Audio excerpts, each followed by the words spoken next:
राधे। अब जब ये बात आकर के उन्होंने पूछी गुरुजी से, तो जब गुरुजी से आकर के पूछा, गुरुजी ने कहा भैया कृष्ण तुमने जो है चौथ का चंद्रमा देख लिया है, इसलिए जो आपको ये कलंक लग गया है। कन्हैया जी ने क्या किया, कुछ विशेषज्ञों को साथ में ले लिया और विशेषज्ञों को साथ में लेकर के भगवान श्री कृष्ण जंगल की ओर चल देते हैं। खोज करते हुए जा रहे थे कि कहां पर वो गया था प्रसन्न। आज सिंह को मरा पाया, उसके बाद पता चला पहले प्रसन्न मिल जाता मरा हुआ, इसके पश्चात सिंह मरा हुआ मिलता है और अंत में सिंह के जो नाखून थे उनमें भालू के बाल मिलते हैं। तो भगवान द्वारकाधीश अपने विशेषज्ञों को वापस कर देते हैं, कहते भैया अब तुम घर जाओ, अब यहां से आगे की लीला मुझे ही करनी है। भगवान द्वारकाधीश आज देखते ही गुफा है और गुफा में आज प्रवेश कर गई और प्रवेश किया तो भैया जामवंत जी की जो बेटी थी ना जामवंती, अब उसने कभी पुरुषों को तो देखा नहीं था। अब भालू की बेटी थी तो भैया भालू जैसे उसके शरीर पर बाल थे। और आज भगवान ने भगवान को इतने सुंदर पुरुष को आज उसने पहली बार देखा तो वो मणि से खेल रही थी, उछाल उछाल के मणि से खेल रही थी। उसी समय उसके हाथ में से मणि छूट गई और आज जो मणि वो जब छूट गई तो मणि घूमती हुई आज भगवान द्वारकाधीश के चरणों में गई। उसने पहले मनुष्यों को देखा ही नहीं था, जंगल में रहती थी तो जानवरों को देखा था उसने। तो आज क्या हुआ भैया, वो आज चिल्लाने लग गई, पिताजी जरा मेरी रक्षा कीजिए, पिताजी जल्दी आइए। आज भैया वो जो जामवंत जी थे भागे भागे आए, गुफा में अंदर भजन कर रहे थे और भागे आए, आकर के एकदम से टूट पड़े और भगवान से युद्ध करने लगे। युद्ध करते करते भैया भगवान ने उससे 14 दिन तक युद्ध किया। 14वें दिन आज वो जब परास्त होने लगे जामवंत जी, भगवान श्री कृष्ण के चरणों में बैठ गए, प्रार्थना करने लगे, मैं पहचान गया हूं तुम मेरे प्रभु श्री राम हो। भगवान ने कहा भैया हम राम वाम कुछ नहीं है, तुम युद्ध करने लगे, तुमने पूछा भी नहीं कि क्या बात है क्या बात नहीं है, सीधे आकर के झपट पड़े मारने के लिए। तो आज जामवंत जी को भगवान अनेक प्रकार से समझाते हैं और भगवान ने अंत में कहा कि भैया आपने सही पहचाना है। आज जामवंत जी कहते हैं कि प्रभु मेरी ये बेटी है, मैं इसके साथ आपका विवाह करवाना चाहता हूँ, आपके साथ इसका विवाह कराना चाहता हूँ। भगवान ने बोला कि भाई देखो तुम तो चाहते हो लेकिन बेटी से भी पूछ लो उनके मन में है कि नहीं है, और बेटी के मन में ना हो तुम हमसे विवाह कराओ, बेचारी बाद में दुखी हो। प्रेम से बोलो राधे राधे।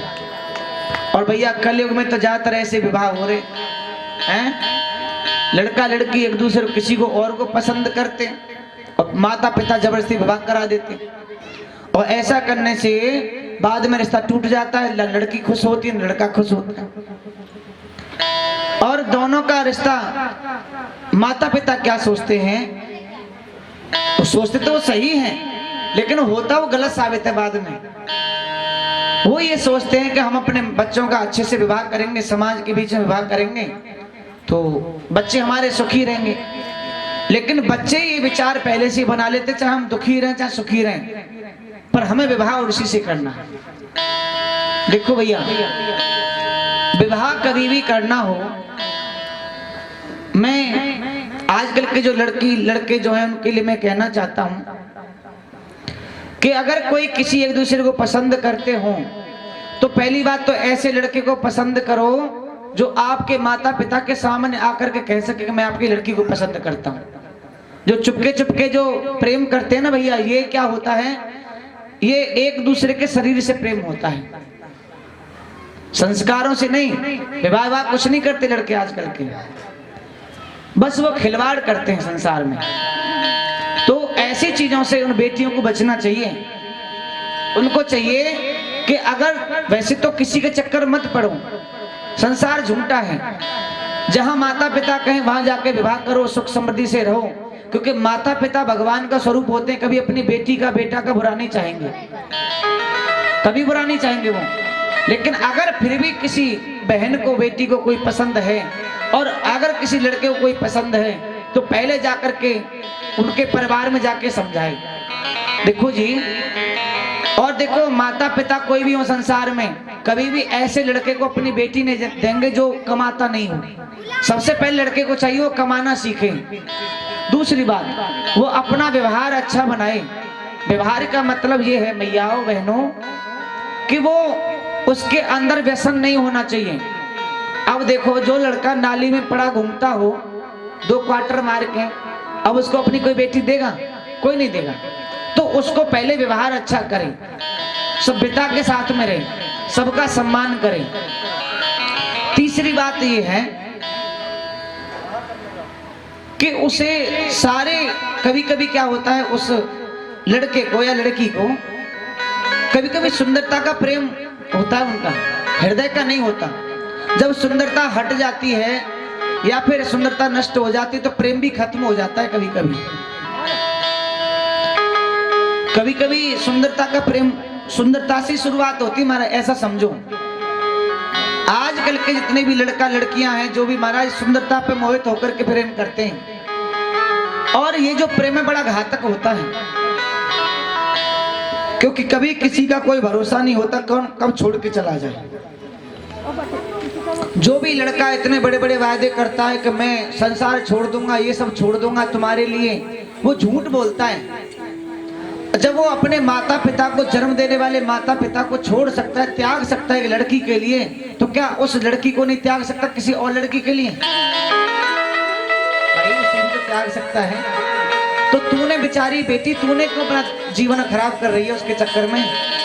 अरे अच्छा लड़का तो वो होता है अपने माता पिता को भी बनाए और तुम्हारे घर पे भी आके बोले, अपने माता पिता को भेजे, वो सही है मेरे हिसाब से। तो प्रेम, ये जो संसार का प्रेम है कि भाग करके शादी करना, भाग जाना कहीं भी, ये प्रेम बेकार है भैया, ये नहीं चलता है संसार में, ये बेकार है। ये प्रेम क्षण भर का है, अधिक दिन चलने वाला नहीं है।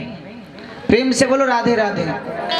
भगवान ने कहा देखो तुम हमसे अपनी बेटी का विवाह करना चाहते हो, अपनी बेटी से तो पूछ लो कि ये हमें पसंद करती है कि नहीं करती है, बाद में इन्हें पछताना पड़े।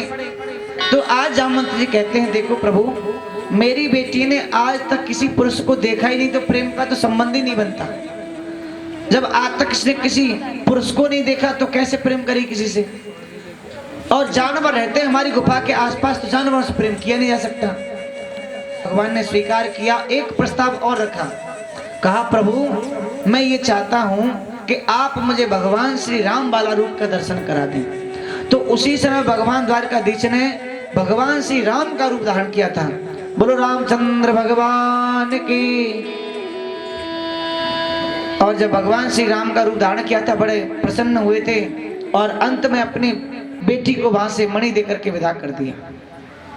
और जब लेकर के आ रहे थे तो ये सूचना पता चल जाती है रुक्मिणी जी को।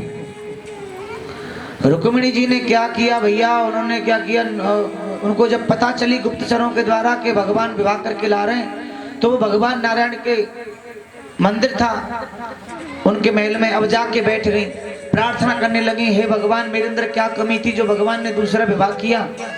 हो सकता है मुझसे ज्यादा ही सुंदर होगी तभी वो उधर गए हैं, हो सकता है मुझसे ज्यादा ही गुणवान होगी, सुंदर भले ही ना हो तभी भगवान ने विवाह किया है। तो आज उन्होंने ये वरदान मांगा, भगवान से विनती करी, प्रभु चाहे जो कुछ भी हो वो मुझसे ज्यादा ना तो गुणवान होनी चाहिए ना ही मुझसे ज्यादा सुंदर होनी चाहिए, मेरे बराबर की ही हो जाए। और उसी समय पर जामवंती जो थी ना भैया, जो भालू की बेटी थी, वो परम सुंदरी बन गई थी। बोलो कृष्ण कन्हैया लाल की। और जब जामवंती घर पर आई, रुक्मिणी जी ने देखा, ओहो ज्यादा सुंदर नहीं, मेरे बराबर ही, ज्यादा गुणवान नहीं, मेरे बराबर ही है। बड़ा सम्मान किया भगवान का उनका। अब देखो जो तीसरा भगवान का जो विवाह हुआ ना बंधुओं,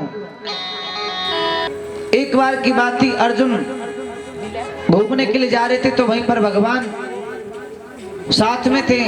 अब उसी समय पर कहते हैं अर्जुन की निगाह पड़ जाती है कि स्त्री पर, और वो जो कन्या थी वो तपस्या कर रही थी, भजन कर रही थी जमुना के किनारे। अब आकर के पूछा, देवी तुम कौन हो, तुम ये क्या कर रही हो?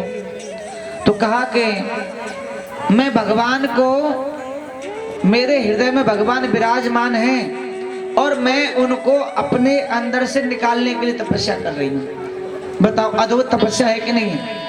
भाई जीव जो होता है वो भगवान को प्राप्त करने के लिए तपस्या करता है। वो कह रही है कि मैं ना तो चैन से बैठ पाती हूँ, ना ही कोई कार्य कर पाती हूँ घर परिवार का, और मैं चाहती हूँ थोड़ी देर के लिए तो भगवान हृदय में से निकले जिससे मैं घर की सारी व्यवस्थाओं को करूं। मैं पागल सी रहती हूँ उनके चक्कर में।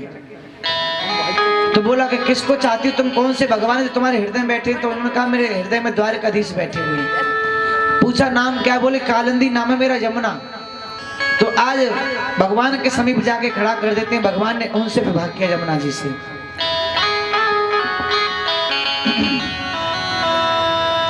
और देखो भैया, अब जब मणि लेकर के भगवान जब आगे थे ना, जब मणि लेकर के जब भगवान आगे थे तो मणि ला करके सत्यजित को दे दी। भैया ले भैया अपनी मणि पकड़, हमें तेरी मणि मणि कुछ नहीं चाहिए हैं। तूने लालछन लगा दिया, तूने देखा भी नहीं कि हमने मणि चुराई है या नहीं चुराई है, तूने लालछन लगा दिया। सत्यजित कहता है प्रभु मुझे क्षमा कर दो, मैंने समाज की बातों में आ गया और मैंने आपको लालछन लगा दिया।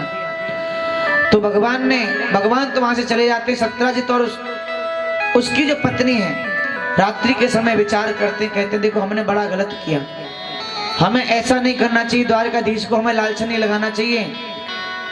और आज उनकी पत्नी ने सुझाव दिया, कहा देखो हमारी जो बेटी है ना सत्यजिती, उसका विवाह भगवान से कर देंगे तो शायद भगवान हमें माफ कर देंगे, क्योंकि हमें तो विवाह करना ही है, उनसे बढ़िया कौन हमें वर मिलेगा।